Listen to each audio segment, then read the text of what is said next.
guys, and welcome to Knit Grit. My name is Cody Lee, and in today's video I'm going to show you how I sew on appendages to my amigurumi bases. So whenever you need to sew on, this is the method that I use for all of my tutorials. I tend to skip over it in the tutorial, so I want to do a step-by-step on how I do that. So my next tutorial, which will be popping up very soon, is this cute little frog tutorial. I am going to be adding this eyeball to the other side to make it even with this one that I've already attached. You can see how that seam looks, and if you enjoy how that seam looks, then I would definitely stay tuned. For this project, you're going to need a darning needle for sewing and going back and forth. And now, while that's the only thing that you need to get this done, one thing that I do really like and would definitely suggest when doing amigurumi would be to get a marking pin. These are some marking pins. These are things that you can stab through one and get it to attach to the other.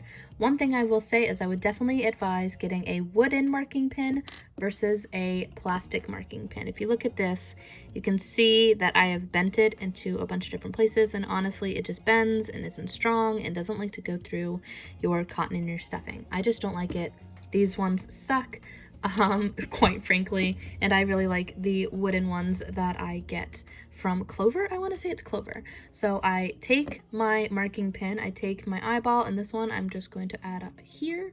I wanted it to be lined up with the other eye, so I'm trying to make that as lined up as I can. And then here I'm going to try to go as closest to the brim as I can, and I'm going to stab that through and attach it. That way I'm not having to worry about holding this while I'm attaching my while I'm sewing. Basically, he can just sit there, he's placed, he's not going to move unless I want him to move around. And I'm going to take my darning needle, I'm going to take my extra long tail. I always make my tails very long for these because I can always cut my tails, but I can't always add length back on. So that's another suggestion I have for sewing, is I make honestly like 12 to 18 inch long tails because I have been cut short far too many times.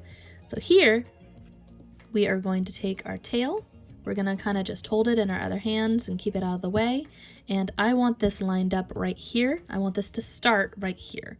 So I'm gonna take my darning needle and go through my base body here, kind of through the stitch. I try not to split stitches as much as I can, and then pull that through, and then I go from the top of the stitch, actually right here is the top of the stitch that I need to go into. I go from the top through towards the body, but I don't hit the body. I don't go through another stitch or anything. I just pull that through from the top down on that eyeball, and then I pull up and I repeat. I see here, this is where I just came out, and I want to pop out over here, kind of make it a little bit wider. There we go. Nope, go through that stitch, please. There we go. We're gonna go through there, pull that through, again, go through from the top down to the base, pull that, and I always go in where I came out last time when it came to those stitches, and then I pop out a little bit further out. Actually, I need that to go a little bit further in because I'm trying to make it lined up with that right there. Pull that, and I don't even really need to hold this if I don't want to. And I'm going to go through the top towards the center again. I apologize if you hear car noise. I cannot stop it. We're again going to go through from where we went in before, go through the stitch, and continue on until we are all sewn in. I tend to understuff before I attach because it makes it easier versus overstuff, but I definitely did that with this one, but it doesn't always work out that way. Sometimes I have to stuff all the stuffing at once and bounce a crochet hook for good luck this time. We're gonna grab and go from above down. I'm gonna probably finish this entire eye, that way you can just kind of see how it looks. We're gonna grab from the center here and go to there, go through that nice clean stitch. I try not to split stitches, it just doesn't look as good. If you go through a stitch cleanly, then I do tend to try to go wider than the actual eye, and that works really well for me personally. And go through, pull, and then when I get to the part here where it's kind of like in line, I try to go in line with the row for as long as I can. I also do this thing where I kind of tug on my tail every few stitches, and that kind of brings in this tail and makes it look a little bit more seamless. That's another thing that I do when I am sewing. I'm gonna keep going around, grab here, go through here, nice clean stitch. Go from the top down. And then pull that. I always kind of tug it at the end of each one, and then I do a big tug after like 3 or 4 stitches typically. Go through here. And make sure that when you're around this part, I'm happy with where the eye is like on here. I don't have to hold it anymore, so I take my marking pin because it can get in the way at that point if you're already pretty much done. We're gonna grab here and go here, go up and up, trying to go just in the motion of the eyeball. But I get to this point and I want to make sure that that's as stuffed as I want it to be. It is not nearly as stuffed as it needs to be. So I'm going to take my stuffing and kind of pull it up into little pieces. That way I can make small decisions and figure out if I like that. I'm going to go in and kind of start from the back where I've already stitched it in.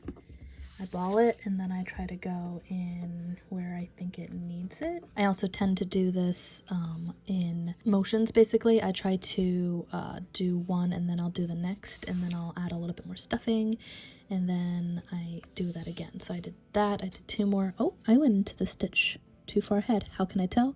Because that stitch should not look like that. So I'm going to go back in. I made a whoopsie. I'm going to go back in and undo that. Take that right out and then go back into the stitch that I was supposed to. That's the stitch I was supposed to go through. I'm bouncing the camera for good luck this time. And we're going to pull that. There we go. We're going to go through the body one more time. And I am going to add a bunch of, like a bunch right there, honestly. It needs a big pocket of stuffing right there. And I'm trying to cup it towards the wall, but it doesn't always work out. So I think just a little tiny bit more and I should be done with the stuffing portion of this. I'm going to tug that as I go. Put a little bit more stuffing here. Make sure that this is cupped outwards. That is fairly good and I'm happy with that as I go off camera. There we go. Pull that through. Go down where I started out. Pop in. Go through from the top down, tug, squish, squish, squish, squish. Make sure I'm happy with how that eyeball looks. Also, I want to make sure that my eyes are going in the same direction. You want this to kind of be, it's light reflecting, so you kind of want it to go like in the direction of the light. Get the marking pin out of the way. There we go. Grab him.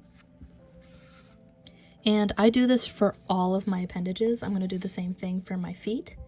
Down here, I'm going to do the same thing for my arms, except I'm going to go in line with this and just go around the base because I want that to be a bit flatter, but it's the same premise. Just going inside, like so. Go above. Now we are at the end here. We're going to pull that through, and I'm going to take this, go through the top, go through the center and try to push it as far away as I can. We are going to grab this and kind of tug, make sure that's nice and pulled and taut, and I am happy with how he looks. Now, a thing that I like to do with all of my tails is I like to weave them very, very far away from where they came out. So just in case in the future it pops out, I can then go back in with that tail and fix it. I've actually had to do this before with some of my plush yarn ones. I actually had a dinosaur that came unraveled and I was able to actually re-ravel him because I had such a long tail inside of him. So that was a big, big bonus. And that's pretty much it. Stay tuned for the frog tutorial if you're interested in those. And until next time, guys. Like, subscribe, do all that other stuff, and watch other stuff on the Amigurumi 101 playlist if you're interested in amigurumi and more videos like this. Alright, until next time, guys. Bye! Another upside to a marking pin is you can kind of stab in the stuffing if it gets too tiny, if you know what I mean. Or you can even just kind of take it and maneuver it when you couldn't before. Even with this little end here, you can kind of like stamp it down and put it in there.